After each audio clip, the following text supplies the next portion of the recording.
ने ये किया था। नहीं, अभी यार उस समय की बहुत अंतर है।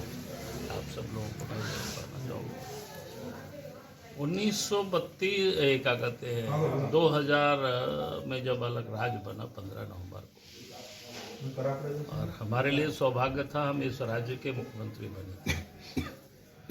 तो 2001 में क्योंकि नया राज्य बना था, हमें नियुक्तियाँ भी करनी थी, तो हमने सर्वदलीय बैठक बुलाई। आज भी वो रिकॉर्ड होगा सचिवालय में, पूरा मिनट्स होगा कैबिनेट में, और सभी दल के प्रतिनिधि, उस समय के जो अध्यक्ष हुआ करते थे पार्टी के या लीडर होते थे, अध्यक्ष के द्वारा कोई भी नॉमिनेट करके भेजा गया, तो सब लोग उपस्थित थे। और फिर ये हुआ कि स्थानीय नीति क्या हो, तब फिर खोजा गया कि भाई बिहार,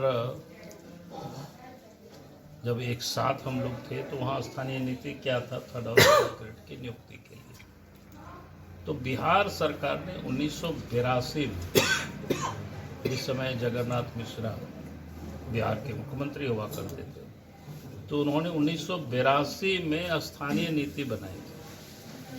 और उस नीति में उन्होंने कहा था कि पिछले सर्वे राइट्स ऑफ रिकॉर्ड बस की पर्चा में जिनके पूर्वज का नाम दर्ज है, ठीक है, 1932 वगैरह कहीं उल्लेख नहीं है, पिछले सर्वे राइट्स ऑफ रिकॉर्ड बसगीत पर्चा में जिनके पूर्वज का नाम है उनको स्थानीय माना जाएगा। क्लियर था। फिर उसमें आगे उन्होंने कहा कि अगर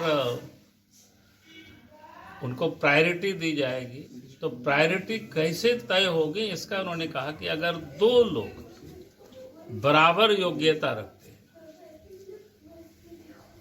यानी कोई बाहर के भी लड़का आए वो भी 50 नंबर लाया और यहाँ के कोई लड़का है वो भी 50 लाया, यानी दो लोगों के अगर सेम क्वालिफिकेशन या मार्क्स है तो फिर स्थानीय को प्राथमिकता दी जाएगी। ठीक है। और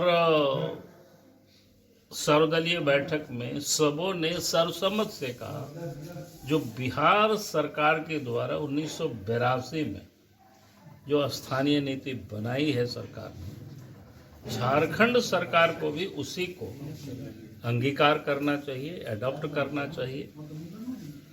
और सर्वदलीय मीटिंग के बाद दूसरे दिन हमने कैबिनेट बुलाई और कैबिनेट से फिर उस सर्कुलर को हम लोगों ने एडॉप्ट किया, यानी अंगीकार किया।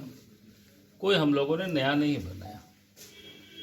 उस सर्कुलर में करीब 3 अमेंडमेंट हम लोगों ने किया, जिसमें बिहार लिखा हुआ था और उस स्थान पर झारखंड हम लोगों ने किया।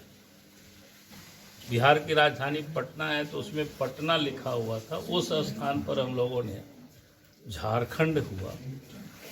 और पटना का जो पिन कोड था उस जगह पर झारखंड का पिन कोड था। उसके बाद उसमें कोई अमेंडमेंट नहीं हुआ,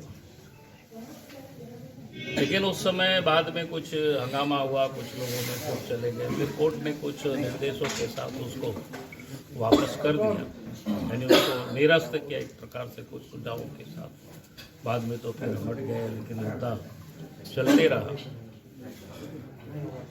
फिर जब रघुवर दास की सरकार बनी, नहीं उसके बीच का एक घटना बताऊंगे, जब हेमंत सोरेन उप मुख्यमंत्री थे और अर्जुन मुंडा मुख्यमंत्री हुआ करते थे, तो 28 महीना जब हेमंत सोरेन की सरकार, अर्जुन मुंडा की सरकार का कार्यकाल पूरा हुआ, तो उसी स्थानीय नीति को लेकर के कि सरकार घोषित करे, और उन्होंने 28 महीना हुआ नहीं घोषित किया तो समर्थन विड्रॉ किया। और कुछ दिन के बाद हेमंत सोरेन खुद मुख्यमंत्री बने, और हमें याद है, अगर आप देखें रिकॉर्ड में, तो हमें लगभग 18 महीना उस समय मुख्यमंत्री रहे हेमंत सोरेन, लेकिन कोई स्थानीय नीति उन्होंने बनाई नहीं। डिमांड होते रहा। 2014 जब चुनाव आया तो फिर सरकार बनी इनके रघुवर दास जी के नेतृत्व में। तो 2016 में उन्होंने जो विवाद था उसको समाप्त करते हुए उन्होंने 1985 को एक कट ऑफ डेट मान करके, यानी 1985 तक जो भी लोग आकर के बसे हैं उनको स्थानीय माना जाएगा, और फिर उन्होंने बनाया और फिर ये नियुक्तियां शुरू हुई। और लेकिन जब 19 में ये सरकार बनी तो फिर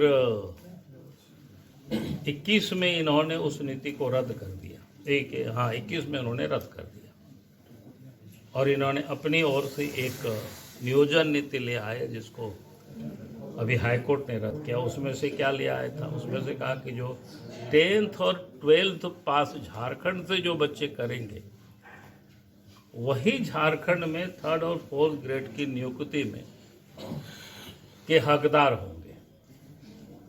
रिजर्व कैटेगरी के बच्चे बाहर से भी अगर 10th और 12th करेंगे तो वो यहाँ वो हकदार होंगे, लेकिन अनारक्षित कोटा के जो रिजर्वेशन से जो वर्ग बाहर है उनके बच्चे अगर बाहर से 10th और 12th पास किया है तो फिर उनको हक नहीं मिलेगा।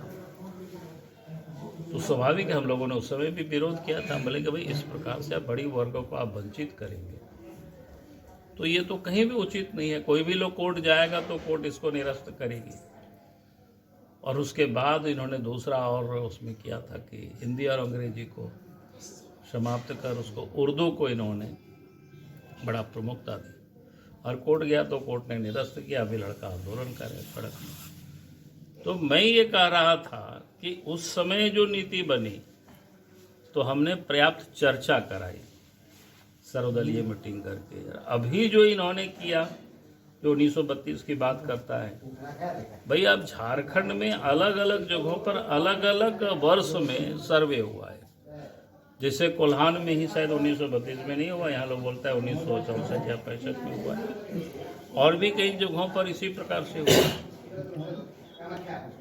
तो हमारा कहना है कि भाई सरकार को पहले तो अध्ययन करना चाहिए ना, कहाँ कब सर्वे हुआ, कहाँ कब क्या हुआ, वो भी नहीं किया।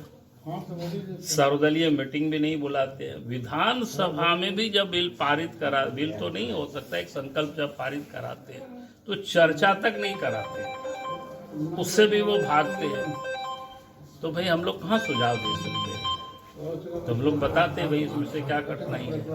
और आप तो झारखंड बनने के बाद 22 साल हो गया, तो सरकार को कम से कम अध्ययन करके भी बतानी चाहिए भाई इन 22 वर्षों में कितनी नियुक्तियां हुई है, और उसमें से एसटी है, एससी है, वो तो आबादी के प्रोपोर्शनेट उनको रिजर्वेशन मिला हुआ है, उनका तो सर्विस क्या कहते हैं प्रोटेक्ट है, लेकिन बाकी कितना को मिला है ये तो सरकार को अध्ययन करके बतानी चाहिए थी जनता के सामने। तो चर्चा ही नहीं करते हैं, ना सुझाव मांगते हैं, ना सर्वदलीय मीटिंग बुलाते हैं। अच्छा, आपकी सरकार अगर राज्य में बनेगी तो स्थानीय नीति के अंतिम सर्वे सेटलमेंट के आधार पर बनेगी? हमने कहा कि वो तो जब बनाए थे ना, हम बोले बिहार से जो चला आ रहा था तो कोर्ट ने खारिज किया।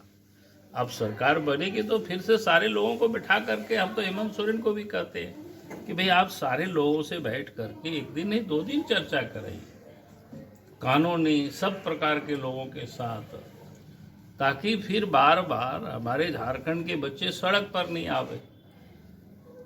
लेकिन अगर आप इस प्रकार की चर्चा नहीं कराएंगे तो फिर ऐसी ही हालत होगी। तो जेपीएससी अभी जो 7वीं बैच का रिजल्ट आया, इसमें 2 दिन पहले जो है कि ईडब्ल्यूएस, एसटी/एससी, ओबीसी का मैंने कट ऑफ मार्क्स बराबर दिखाया गया। इस पर लेकर क्या, इस पर कोई गड़बड़ी की आशंका है? देखिए मैं तो डिटेल नहीं देखा हूँ अभी, तो चूंकि इतना लंबा हो गया समय। उस समय लड़के लोग मिला था, उसमें तो बहुत घपला हुआ है मामला, वो भी अदालत में चल रहा है। बच्चों ने एक बार कहा कि भाई आप जो रिजल्ट हुआ है उसका मार्कशीट तो आप सार्वजनिक कर दीजिए, क्या बोलते हैं मार्कशीट या क्या बोलते हैं उसको, आप उसको। तो ज्वाइनिंग हो गया, काफी दिन बाद कट ऑफ मार्क्स जारी हुए हैं। अरे कट ऑफ मार्क्स की मैं बात नहीं कर रहा हूँ, मेरा कह रहा हूँ भाई किस बच्चे को कितना क्या मिला है उसको तो जानकारी होनी चाहिए ना, लेकिन वो नहीं जारी करे, इसका मतलब आपने गड़बड़ किया है सब कुछ। अब तो सार्वजनिक करनी चाहिए। आजकल तो क्या है, सब नेट में उपलब्ध रहता है। आखिर इतना दिनों से यूपीएससी एग्जाम कंडक्ट करती है, कहाँ आपने सुना है कि कोई हंगामा हो रहा है? हर बच्चों को पता रहता है कि सर इस बार हम इतना नंबर से हम पीछे रह गए। बोलता है कि नहीं, बताता है कि नहीं, लेकिन सबको पता है। अब तो टेक्नोलॉजी इतनी एडवांस हो गया है, एग्जाम देगा दूसरे दिन तो सब बच्चों को पता चल जाएगा उन्होंने कितना अच्छा लिखा, कितना बुरा लिखा। तो ये तो चाहते ही नहीं है, क्योंकि ये तो गड़बड़ करना चाहते हैं। खुद ही सरकार उस गड़बड़ी में इन्वॉल्व है, इसीलिए इस राज्य में ये समस्या है। चलो भाई, हो गया।